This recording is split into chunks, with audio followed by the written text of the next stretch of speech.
Well, it has been one of the biggest questions in the entire legislative session. Will Tennessee pass a law to allow for exceptions to the state's total ban of abortions, or just leave the law the same?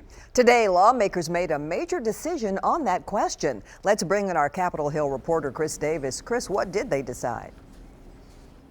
Well, Vicki, despite some deep concerns from Democrats on this committee who didn't like the changes that were made towards the end of all of this debate, the bill did pass out of the House Health Committee by a voice vote in an overwhelming margin. Now, that did pass with a big new amendment, and the amendment changes a lot of how the bill works. So we sat down with a veteran attorney to explain to us how all of this works, and even he had some questions about how it's worded. It's very confusing. That's how longtime Nashville attorney David Rabin describes Tennessee's current total abortion ban. The current law creates criminal liability for physicians for performing an abortion. Under the current law, doctors who perform an abortion would have to prove their own innocence in court, otherwise known as an affirmative defense. Rabin echoes what even the Tennessee Attorney General has said, that the current wording could open Tennessee up to a litany of lawsuits. There has to be some modification of the current law because it's indefensible, creates great uncertainty, and may be illegal. A new bill moving through the legislature would allow doctors to perform abortions if the life of the mother was in jeopardy. But Rabin says a new proposed amendment, supported by the largest pro-life lobby in the state, could still subject doctors to criminal charges.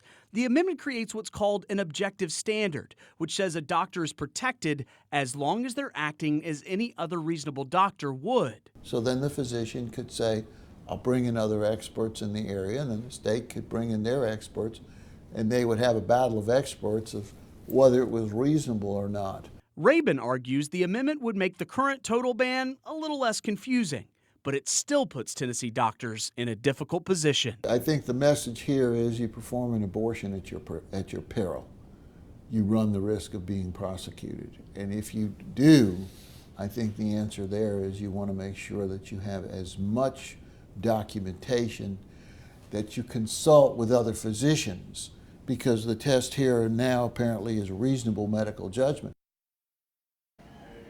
Now, that pro-life group, Tennessee Right to Life, says they're in favor of the bill because they really want stiff punishments against doctors that might potentially sway away from the bill and do some sort of elective abortion. Meanwhile, this bill has several more steps to take before it becomes law. On the House side, it could have a full House vote as early as next Monday, but on the Senate side, it has several more steps, including making that amendment before it could possibly move forward. We're covering it all, and we'll keep an eye on it. But for now, live at the Capitol, Chris Davis, News Channel 5.